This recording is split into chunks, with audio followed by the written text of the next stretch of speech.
2 tahun jelang pemilihan umum presiden, sejumlah kelompok masyarakat melakukan deklarasi terhadap tokoh politik. Deklarasi dilakukan dengan berbagai cara. Hal itu dilakukan agar tokoh politik yang diusung bisa terpilih menjadi calon presiden pada 2024 mendatang. Lebih dari 150 orang mahasiswa dan santri Jawa Barat di Saung Budaya Sumedang, Desa Sayang, Kecamatan Jatinangor, Kabupaten Sumedang, Jawa Barat, mendeklarasikan dukungan Ganjar Pranowo untuk maju sebagai Presiden 2024. Koordinator Wilayah Jawa Barat, Anas Nasir, menilai Ganjar memiliki potensi untuk maju menjadi Presiden Republik Indonesia di 2024. Menurutnya, salah satu potensi yang dimiliki Ganjar adalah sosoknya yang dekat dan mengayomi masyarakat.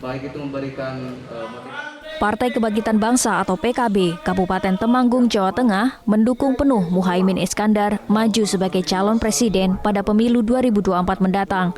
Upaya yang akan dilakukan antara lain adalah dengan melakukan deklarasi dan kegiatan lainnya guna mendukung Gus Muhaimin maju sebagai calon presiden. Deklarasi bertujuan untuk menggaungkan nama serta sosok Gus Muhaimin agar lebih dikenal oleh masyarakat daerah, khususnya Jawa Tengah. Ratusan petani di Kabupaten Kendal, Jawa Tengah mendeklarasikan dukungannya kepada Ketua Umum Partai Golkar, Airlangga Hartarto, untuk maju sebagai calon presiden atau capres di pemilihan umum tahun 2024. Deklarasi ini dilakukan petani Kendal yang tergabung dalam Petani untuk Airlangga. Dukungan diberikan kepada Airlangga karena sosok Airlangga merupakan sosok yang pantas meneruskan tongkat estafet kepemimpinan dari Presiden Joko Widodo. Para relawan asal Jakarta yang tergabung dalam Sahabat Eto mendeklarasikan Menteri Badan Usaha Milik Negara Erick Thohir untuk maju menjadi calon presiden 2024.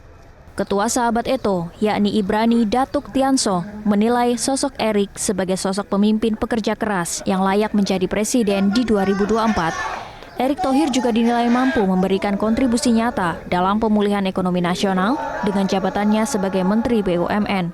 Mengenai partai pendukung, para relawan yakin Erick akan mendapatkan dukungan dari partai politik. Para relawan juga mengklaim Erick memiliki basis dukungan yang patut dilirik oleh para parpol.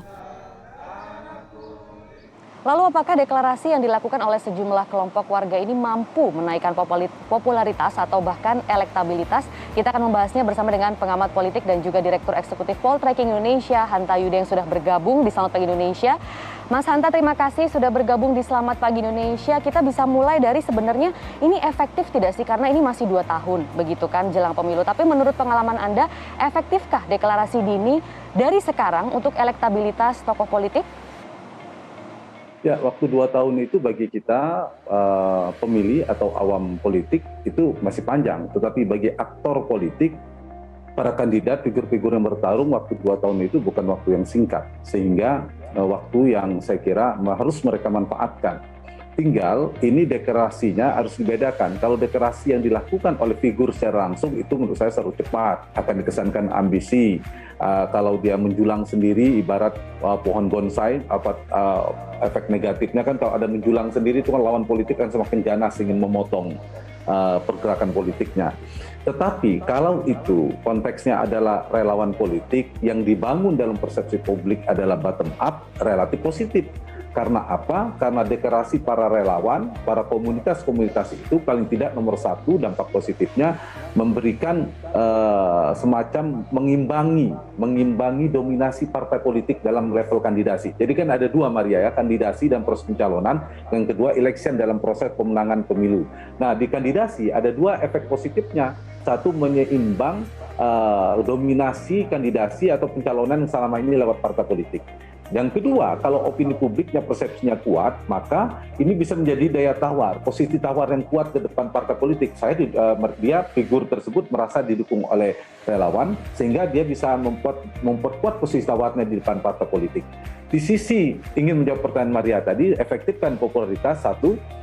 Dampak positifnya jelas kalau deklarasi yang dilakukan relawan-relawan dari akar rumput itu dilakukan secara atraktif, secara efektif, itu berpotensi meningkatkan popularitas. Kalau dilakukan secara masif ya, sosialisasinya, komunikasinya, popularitasnya bisa naik.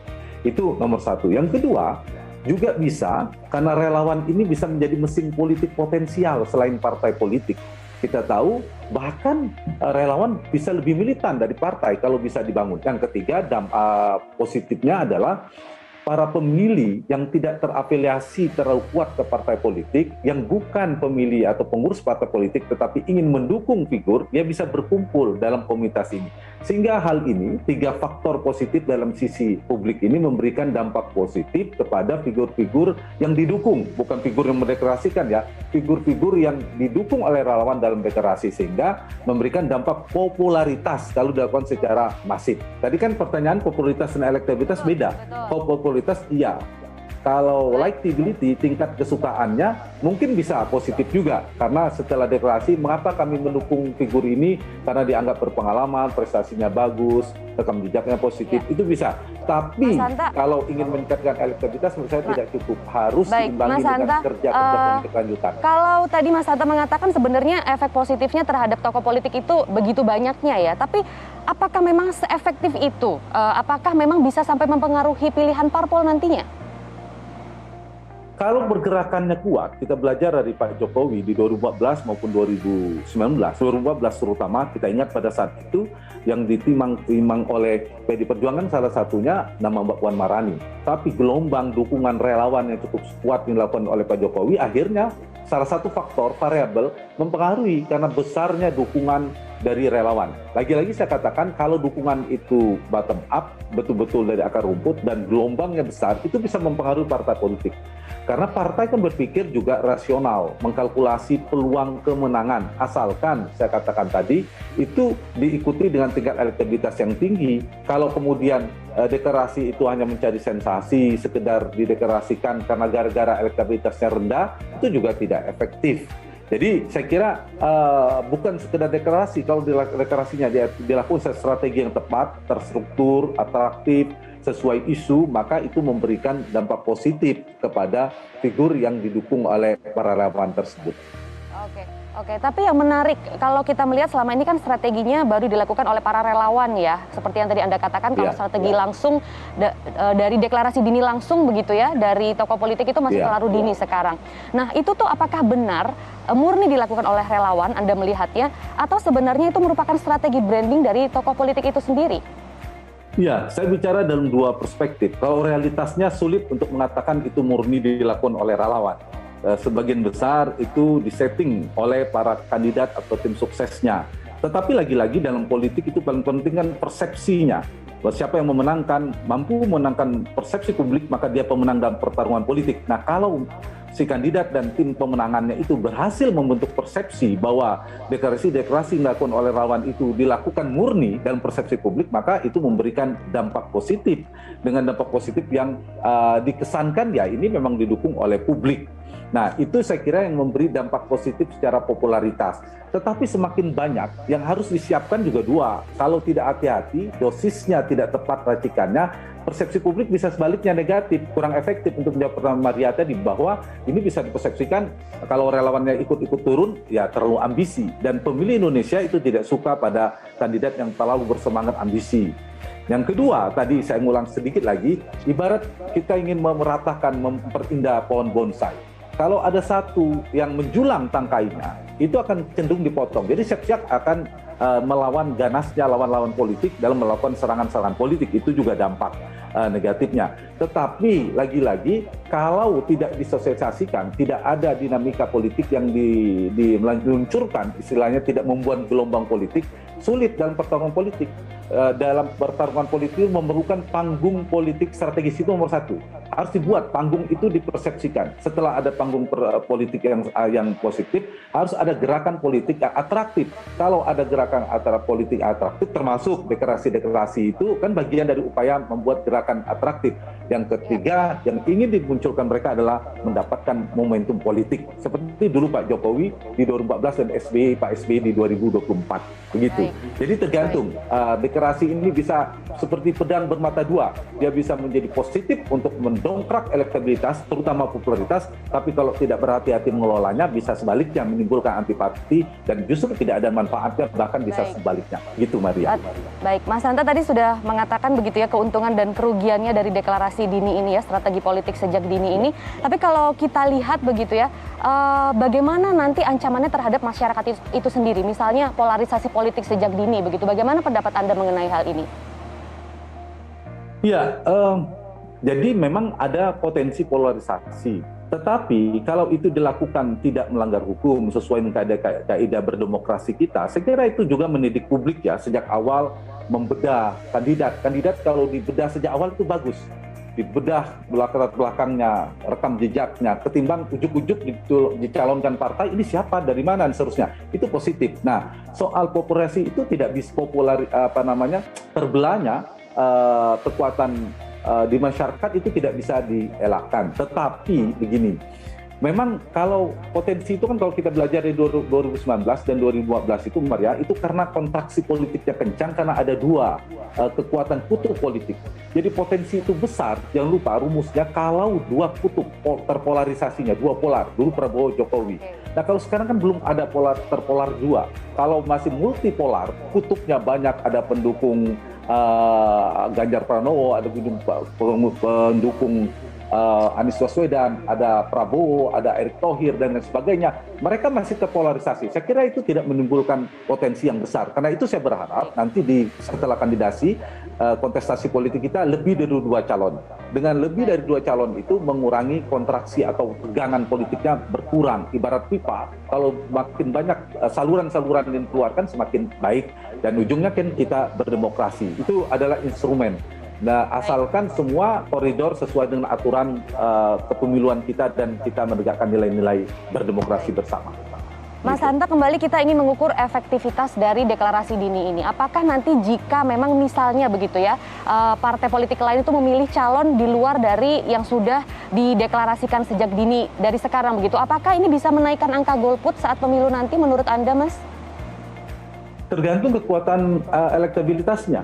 Kalau yang mendeklarasikan relawan yang mendeklarasikan yang banyak itu, seperti misalnya dulu Jokowi dan SBY, Pak Jokowi yang paling dekat, itu elektabilitasnya tinggi, tetapi tidak didukung oleh partai, tesis yang disampaikan oleh Maria tepat. Ada kemungkinan angka golput tinggi, karena masyarakat pemilih kecewa. Pendukung kandidat X misalnya sangat tinggi, sudah deklarasi tapi tidak didukung partai, dia tidak naik gelandang, maka kekecewaan dari pemilih sangat tinggi. Nah, kalau kekecewaan pemilih sangat tinggi, maka berpotensi angka golput akan tinggi, orang malas datang ke TPS bentuk protes kepada partai. Tetapi kalau yang deklarasi yang banyak itu setelah diukur elektabilitasnya juga rendah, pendukungnya tidak banyak, menurut saya tidak memberikan dampak secara efektif, secara signifikan dalam perolehan tingkat partisipasi. Jadi tidak mempengaruhi tingkat golput menurut saya. Jadi bergantung pada kekuatan elektabilitas si figur yang didukung atau tidak. Dan yang kedua, variabel yang penting, partai-partai saya kira tidak hanya sekedar memilih ini kader kami, saya suka dengan ini, kemudian ketua umum partainya butuh. Bukan, semua partai saya kira mengkalkulasi dengan sangat matang, yaitu peluang kemenangan. Dengan data survei yang akurat, dengan kalkulasi politik yang akurat, peluang kemenangan. Jadi kalau ada figur yang peluangnya menang besar, kemudian itu mau partai politik atau tidak, di luar atau di dalam, kader atau tidak, saya punya keyakinan maka partai akan mendukung figur tersebut. Kendati pun kader partai di dalam, tetapi peluang kemenangannya kecil, belum tentu didukung. Jadi peluang kemenangan saya kira akan berpengaruh. Tapi bisa jadi yang dikhawatirkan Maria tadi terjadi, misalnya partai mengkondisikan agar figur kuat, katakanlah ada figur di luar partai bukan tidak kuat di struktur partai, dia punya elektabilitas tinggi tapi dikondisikan supaya tidak bisa maju, dia gagal sesama orang partai yang maju, nah itu tingkat golput kemungkinan akan tinggi. Tapi kalau misalnya figur kuat itu masih muncul dari partai yang lain, ya bisa si potensi golput tidak begitu besar. Jadi bergantung pada kekuatan dukungan, kekuatan elektabilitas si figur tersebut, begitu. Baik, jadi kalau kita ukur-ukur sebenarnya dampak positif dan negatifnya itu hampir sama ya, seperti tadi Mas Hanta katakan, bak pedang bermata dua begitu. Kalau begitu sebenarnya strategi yang seperti apa begitu, yang tidak terlalu mengancam potensi politik ataupun konstelasi politik Indonesia ke depannya, padahal kita masih 2 tahun. Jadi strategi seperti apa yang baik untuk sekarang, Mas? Satu, saya kira deklarasi-deklarasi, terutama deklarasi relawan ini diperlukan untuk mulai mengupas rekam jejak. Kalau itu dilakukan secara rekam jejak, jadi yang ditarungkan gagasannya, pemikirannya, prestasinya, rekam jejaknya, itu positif. Jadi relawan-relawan harus mendukungnya dari semangat itu. Kenapa kami mendukung Ganjar? Karena Ganjar begini. Mengapa komunitas ini mendukung Anies? Karena begitu. Mengapa mendukung Caimin, mendukung Erick Thohir? Karena alasan itu. Nah itu yang perlu, sehingga publik mengupas lebih awal. Saya kira itu positif bagi pembelajaran demokrasi. Satu itu.